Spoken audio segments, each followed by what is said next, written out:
যখনই প্রেমের উদাহরণ দেওয়া হয়, প্রথমে শ্রীকৃষ্ণ ও রাধার প্রেমের উদাহরণ দেওয়া হয়। বলা হয় আত্মা ও পরমাত্মার মিলন হলো রাধা শ্রীকৃষ্ণের প্রেম।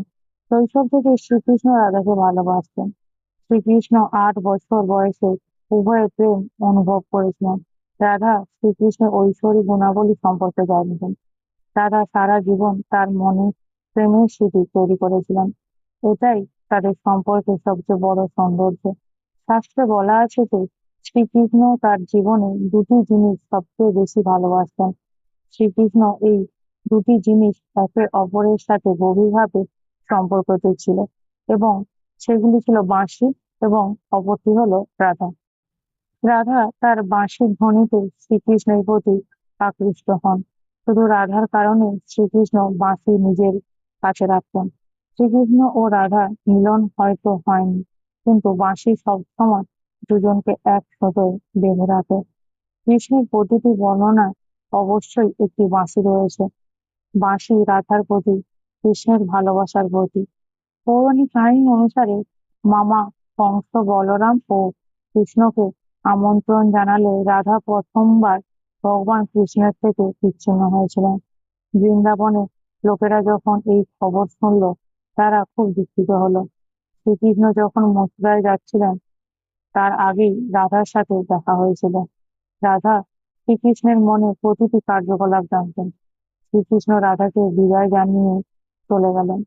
কৃষ্ণ রাধাকে প্রতিশ্রুতি দিয়েছিলেন যে তিনি ফিরে আসবেন, কিন্তু শ্রীকৃষ্ণ তার কাছে ফিরে আসেননি। যাই হোক, কৃষ্ণ রুক্মিণীকে বিয়ে করেছিলেন। শ্রীকৃষ্ণকে পাওয়ার জন্য রুক্মিণী অনেক চেষ্টা করেছিলেন।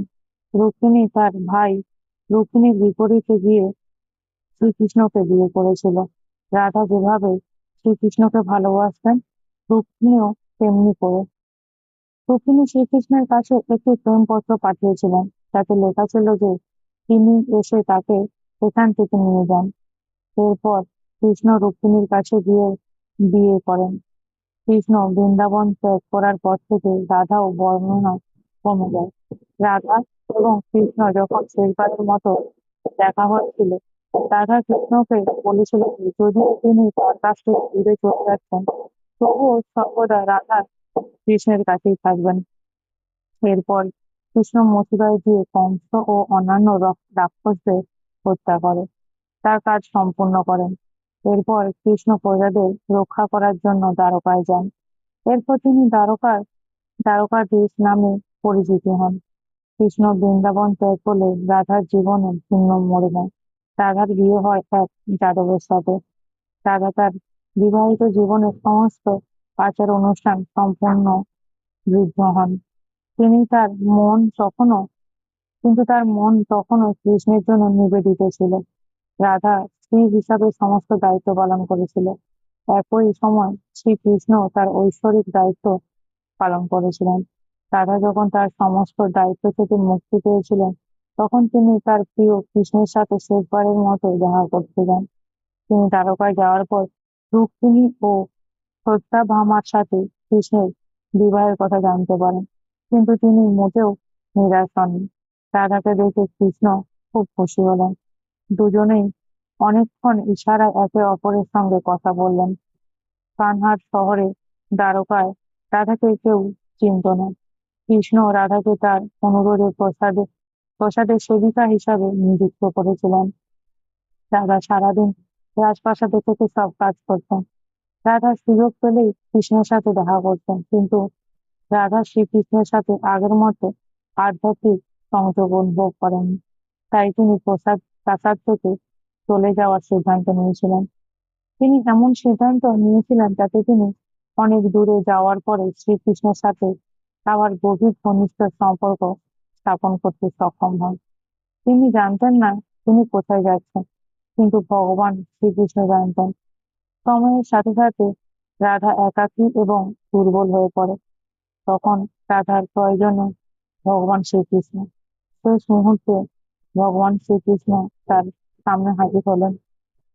শ্রীকৃষ্ণ রাধাকে তার কাছে কিছু চাইতে বললেন, কিন্তু রাধা তা প্রত্যাখ্যান করলেন। কৃষ্ণ রাধাকে বারবার অনুরোধ করলেন। তিনি তাকে শেষবারের জন্য বাঁশি বাজাতে বললেন। বাঁশি হাতে নিয়ে শ্রীকৃষ্ণ বাঁশি হাতে নিয়ে সুমধুর সুরে বাজাতে লাগলেন। রাধা আধ্যাত্মিকভাবে কৃষ্ণের সাথে মিশে যাওয়া পর্যন্ত কৃষ্ণ দিনরাত বাঁশি বাজিয়েছিলেন। বাঁশির সুরে শুনতে শুনতে রাধা শরীর ত্যাগ করলেন। ভগবান শ্রীকৃষ্ণ জানতেন যে তার প্রেম অমর। এরপরে তিনি রাধার মৃত্যু সহ্য করতে পারেননি। প্রেমের প্রতিটি পরিণতি হিসাবে কৃষ্ণ তার বাঁশি ভেঙে ঠোপে ফেলে দেন। তারপর থেকে শ্রীকৃষ্ণ তার সারা জীবন কোনো বাদ্যযন্ত্র বা বাঁশি বাজাননি। শাস্ত্রে বলা আছে, দ্বাপর যুগে যখন নারায়ণ শ্রীকৃষ্ণ রূপে জন্মগ্রহণ করে, সেই যুগে মা লক্ষ্মী রাধারানীর রূপে জন্মগ্রহণ করেছিলেন।